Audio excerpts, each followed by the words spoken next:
Thank you very much. If I look like I'm in my car, it's because I'm coming at it to you guys from the heartland of the world. I just finished a documentary in New York City for 9/11, and I've been on the road for 15 days, and I'm driving across America, and it's been really amazing. So I'm just finishing up another documentary.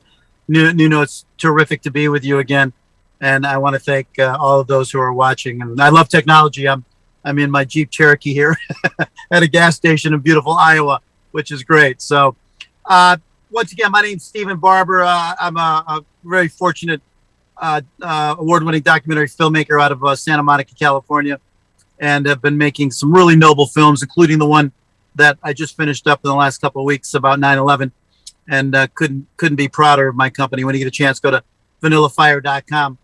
I had met Jim Irwin 50 years ago. I'm 60 years old, and when I was 10 years old, I met Jim, who was the commander of Apollo 15. Little did I know at that moment in time that Jim was going to come to me 5 decades later on a mountain bike ride, and literally that memory came back to me, and it allowed me to vision the crew of Apollo 11.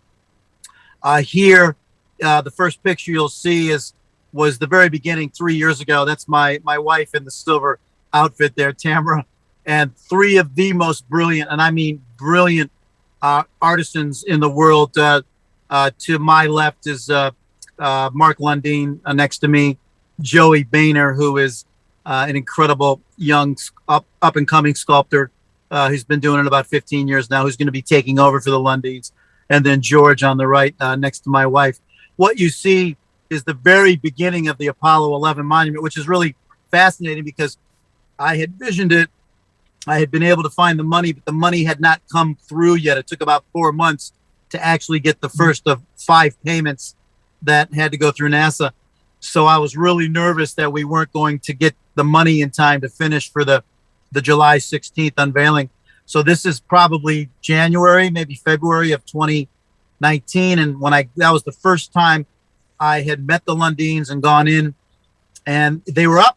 The monuments were already up in clay. And I said, guys, how did you do this? I haven't paid you. And they said, we believed in you, Barber. I was like, that was how this magical journey started for people that I'd never met to believe in me, to start building a $750,000 monument without even receiving a penny was quite magical. Of course, the money did come in, so their belief worked out really well. Next slide, please. Once again, me and my wife. This is Tamara. She's Miss Arkansas, beautiful woman, very talented. She just sang at the Dodger game, believe it or not, about 2 weeks ago in front of 60,000 people. That was pretty cool. Next slide. So this is kind of the early process. It's a multi-tiered process. It's real slow. It's not a fast process. But I had a GoPro, and it was really exciting for me to get up every morning and go into the app and actually watch them create this. Probably 35 to 40 different artists worked on this. The 3 main artists, of course, Joey, Mark, and George, but they throw a lot of the work to dozens of other folks. This is kind of the beginning of the it's clay, and then it goes into a waxing process to the left. And I'm notorious for selfies. I apologize. That's me on the right. But there's no way to go back 3 years to tell you how excited I was to be able to vision the greatest story in the history of the world. I'm not quite sure why nobody had ever built the monument to Apollo 11. It seems like every basketball player and every athlete in the world has a monument, but the men that went to another world for the first time did not. So some reason I was able to do it. So I'm looking at that picture of me, and I was really quite full of myself at that exact moment. I was pretty happy. Next slide, please. A little bit about my company. That's my latest movie, which is unfortunately extremely timely right now. You can find it on Amazon. It's called The World's Most Dangerous Paper Route. I was in Bagram, Afghanistan, and Kabul for about 17 days, about 4 years ago, and it was an incredible experience. I mean, I really know what was going on the ground in Afghanistan. The movie is terrific. It's about the men and women of Stars and Stripes, which is the oldest military newspaper in the world, well over 100 years old, and they're still delivering it as we speak to hotspots all over the world. So it's a great film. If you get a chance, go to Amazon. It's got a very, very powerful, strong female lead named Laura Rauch, who's a combat female reporter who just inspired me. I mean, I was in a combat zone for 17 days, so I'm hardly a combat reporter, but she's been doing it for 12 years and lost about 19 of her friends, her compadres, in the journalism field. So it's a remarkable film. If you get a chance, go to Amazon. Been able to make the Oscar shortlist on 2 or 3 other films that we did. All noble stuff, all World War II guys, disabled folks, Paralympians, and I don't quite know why. I've never really ever looked for a story. I didn't look to build the crew of Apollo 11 or Apollo 13. It's all been kind of done through me quite magically. I can't really take that much credit for it. So I'm very, like I said, I'm very excited about what Vanilla Fire Productions has been able to do in the last decade. Next slide, please.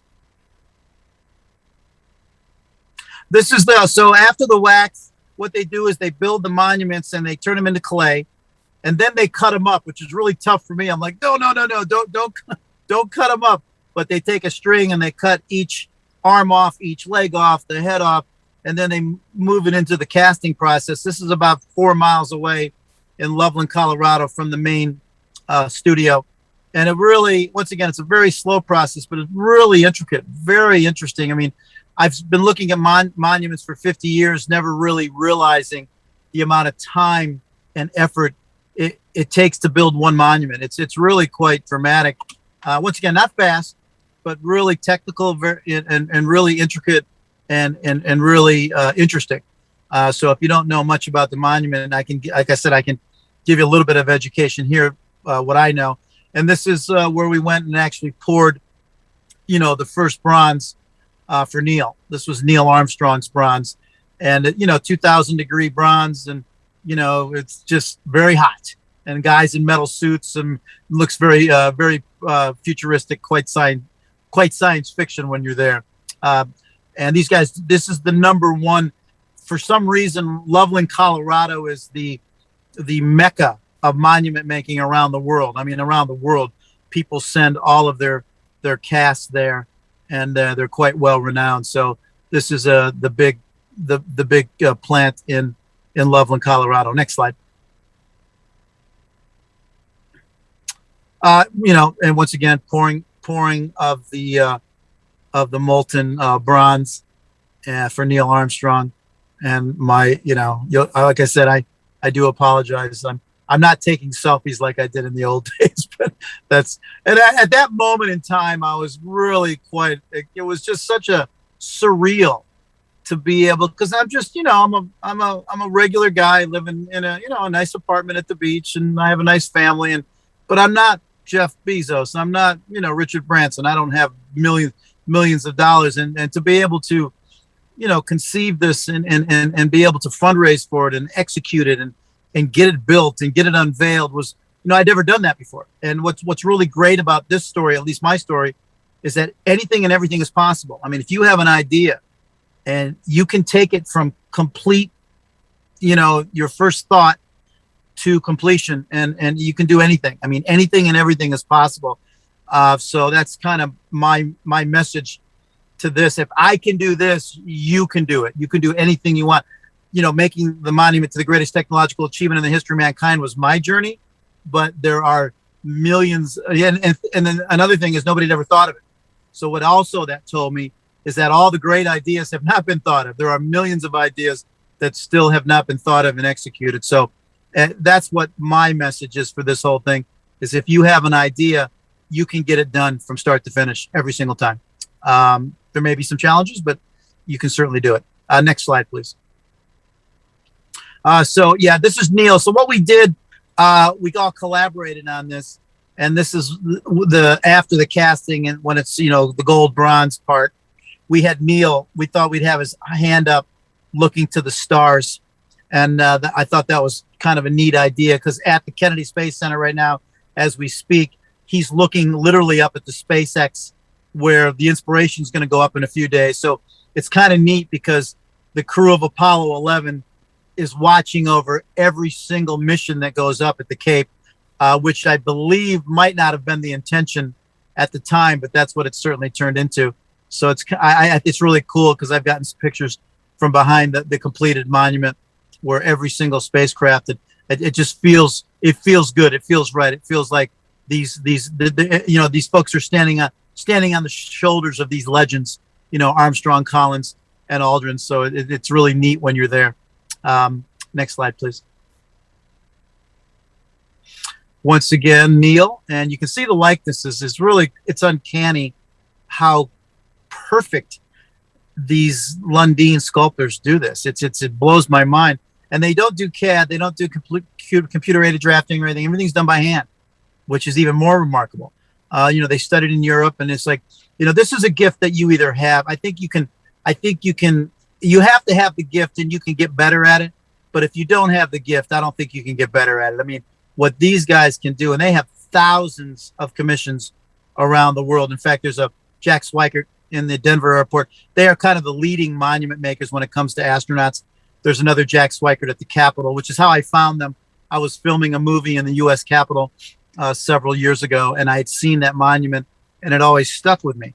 So this is a close-up of Neil, and you can see the collar, and you can see the Apollo logo. I mean, all done by hand. I mean, just these guys, like I said, these folks are artisans extraordinaire, and I'm just pleased to be partnered with them. Next slide, please.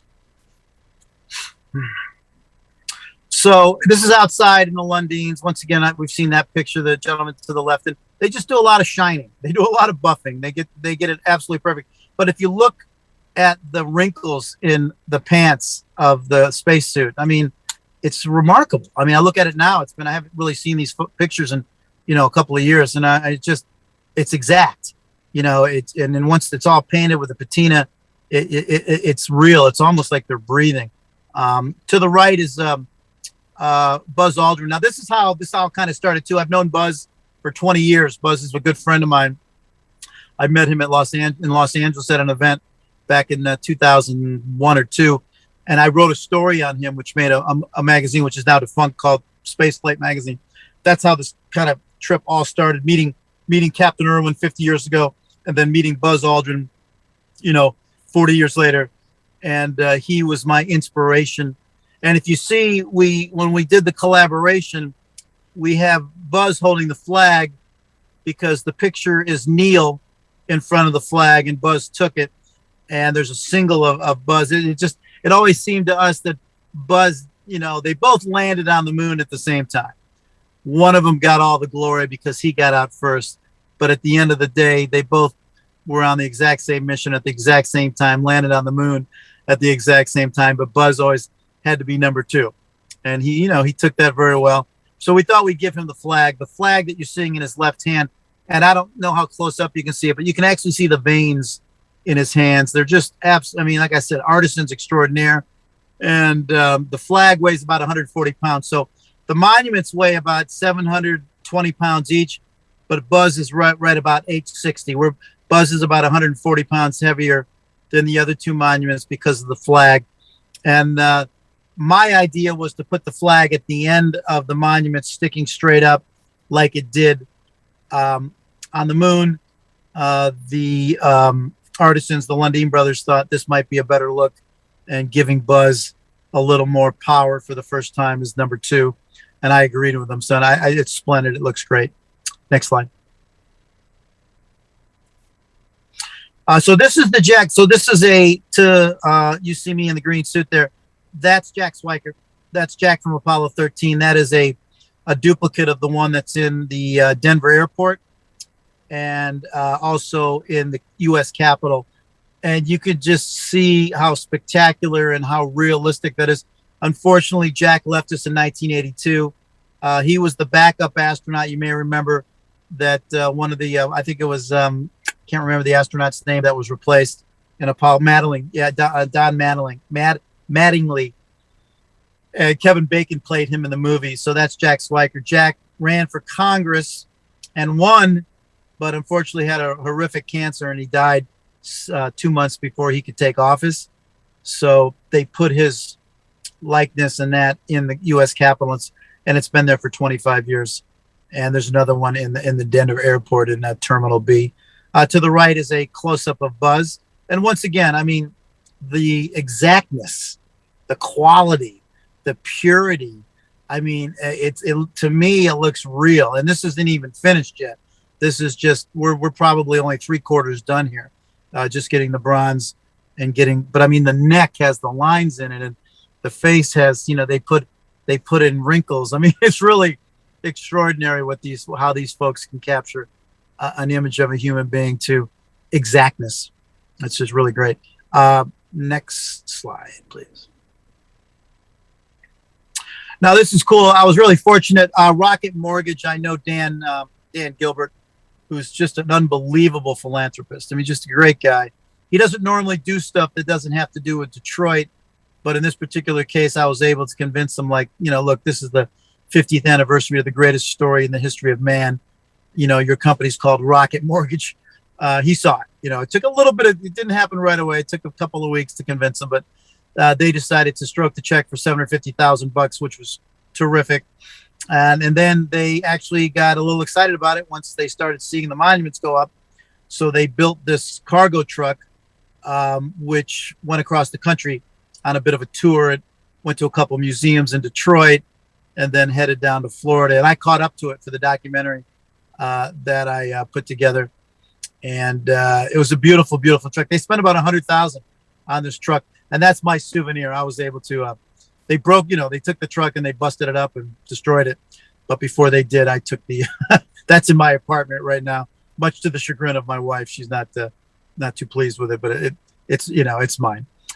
So yeah, that was the truck that we had to deliver the monuments across country. And I was pretty nervous because, I wanted to make sure they got there intact. So next slide. Okay, so here we have the completed monuments. They're in the truck of Rocket Mortgage. And you can see Mike Collins, unfortunately, and really an interesting story. So right before these were finished, I went to a big hotel in Los Angeles called the Peninsula. I had breakfast one morning. I just couldn't believe it. I walked out of my car and I saw a gentleman with an Apollo jacket on, and I recognized him, but I know his name. And I walked up to him and I said, "Sir, are you with NASA?" He said, "Yeah, I'm Al Warden, Command Module Pilot 15. I was like, "Oh my God, Mr. Warden." And he just unfortunately died last year. And Mike Collins was with him. So it was like, who else in the world needed to meet Mike Collins and Al Warden, 3 months before the 50th anniversary of the moon landing. So it was just magical. I couldn't even make that up. So Mike, you'll see on the left, we had him looking up to the stars as well. Neil kind of putting his hand up, and they're all looking up. And that's what I said. These are faced toward the sea. So if you go to the Kennedy Space Center, they're in back at the moon garden, which they created this incredible moon garden with all the Apollo logos in the middle of the garden. And the three of these gentlemen, Collins, Aldrin, and Armstrong, are looking up right at where SpaceX and all the satellite rockets go off. So literally, they've seen probably 200 rocket launches they've been up for 3 years now. They've seen 200 or 300 rocket launches, and it's, in a nice mystical way, they're kind of overseeing and overlooking all of the new technology that's heading up into space. And I liken it to, the new generation of astronauts are standing on the giants of these incredible men that went, 50 years before them. So that's the completed piece, and you can see the patina. And you'll see, if you look really closely, you'll see dirt, because Buzz Aldrin came out to see us, and the astronaut and the monument makers asked them, "Is there anything that we could do to make it look more realistic?" And Buzz said, "Well, when I jumped," he goes, which is just an incredible story. Buzz is like, "Well, Neil took one step, and he slowly went down to the pad of the limb." He said, "I jumped from the first rung. So when I jumped, all the powder of the moon came up onto my suit," which is still on the suit in the Smithsonian. So a lot of people think that, maybe we didn't do such a good job, but that was absolutely we did that on purpose to put the moon dust onto Buzz. When you look, you'll see it's kind of dirty at the bottom, but and Buzz thought that was a great idea. So that was Buzz Aldrin, which was very rarely happens. Most of the folks that the Lundins do have passed away. So for them to actually get input from a living, breathing astronaut that they were building that walked on the moon was really quite profound. So they were pretty excited about that. So we put some moon dust on there. That's why it looks a little dirty at the bottom. It's completely intended. And of course the flag completely painted, 140 pounds for the flag. Next slide, please. Okay, so this is us. So this is when we get to the Kennedy Space Center. This is the process. It went really quick. The Kennedy Space Center had a lot of incredible folks there. We got them on, hoisted them up, and lifted them over and got them onto the pedestal, which you'll see behind. Buzz is already put in. Now we're putting in Neil. Next slide. Almost completed. Just dropping Michael Collins in. And once again, they're looking to the sea. They're literally looking at the launch satellite stations out into the ocean there and into that bay in front of the Kennedy Space Center. Next slide, please. The shameless filmmaker selfie. Again, I apologize, but I was pretty happy at that moment to literally vision this in a year and get it done. I mean, it was just quite incredible, just in time for the 50th anniversary. Next slide. This is the film that I created. Now, you'll see the Apollo 11 movie. That's a film that I've made that I've not sold yet, but it's, if anybody wants to reach out to me, just find me on vanillafire.com and shoot me an email, and I can send you the film. I have it on a private Vimeo link. Right after that, don't ask how, once again, I was able to reach out to Jim Lovell. I went up to Jim and filmed him, asked him about doing a documentary, and I said, would you be interested in having your monument made? He said, absolutely. And again, I visioned it. I came up with the idea, and we collaborated on that iconic picture when they came back from the moon, coming around the moon with the most successful failure in history, the Apollo 13 mission. It's almost exact. We've done a little manipulation with the hands, but I was able to build and execute and get that done as well. The Granger Company wrote me a check for $750,000. And that's up at the Houston Space Flight Center. So same process, though. Took about 8 months, get it built, gold and bronze. But we had Jim Lovell involved and Fred Hayes. Once again, living astronauts that weighed in and gave us some of their input. Next slide. I thought I'd do this for Tom Hanks. Tom is my neighbor, so I ordered that on eBay and sent it over to Tom. He was rather amused. And of course, this is a helicopter picture of them getting onto the Iwo Jima back in 1970. So it's really cool. It's right next to the Saturn V rocket, which was Apollo 18, that is laying vertically 365 feet in this gigantic hangar. So this is at the end of the Apollo rocket. You see the Apollo 13 statue. Next slide. I'm now building Sally Ride. I was able to raise $200,000. Sally is being built as we speak. In fact, I'm in Iowa right now. Denver is that way, about 600 miles. So I'm heading to Denver. I'm going to meet with the sculptors in the morning. They've already started.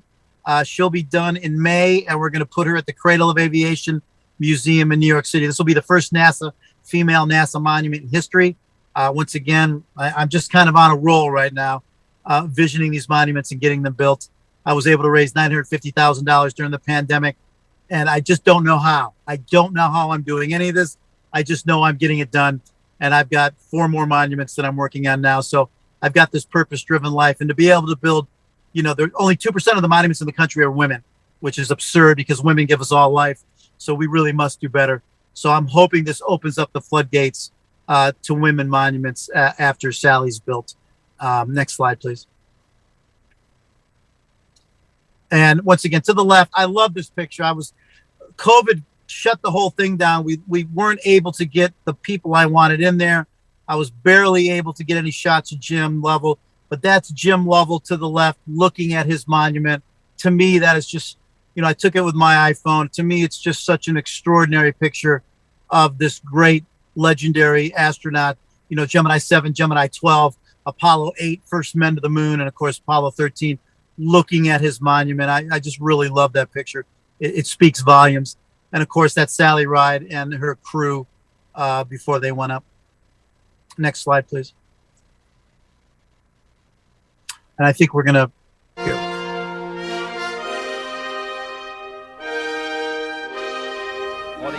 the world now look into space, to the moon, and to the planets beyond. We choose to go to the moon. We choose to go to the moon. We choose to go to the moon in this decade and do the other things, not because they are easy, but because they are hard.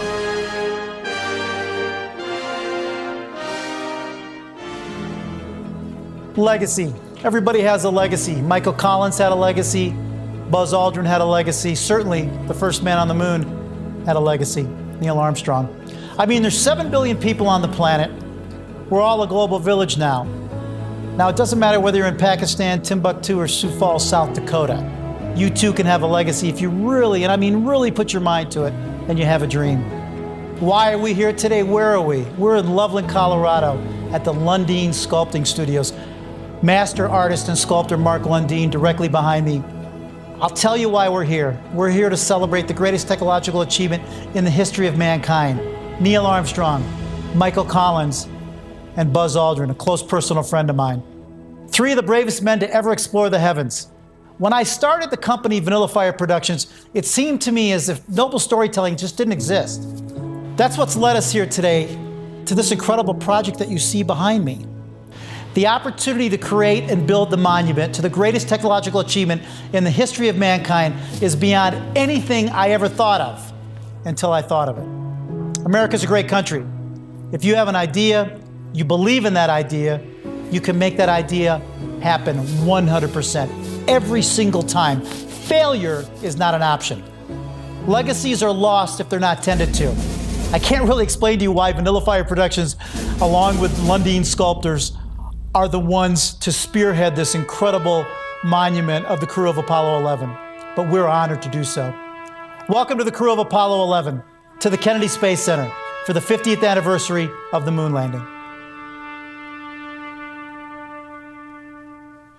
Fitted together with a precision better than the finest watch, carrying all the equipment needed for propulsion, guidance, control, communications, food, and survival, on an untried mission to an unknown celestial body, and then return it safely to Earth, re-entering the atmosphere at speeds of over 25,000 miles per hour, causing heat about half that on the temperature of the sun, almost as hot as it is here today, and do all this, and do all this, and do it right, and do it first.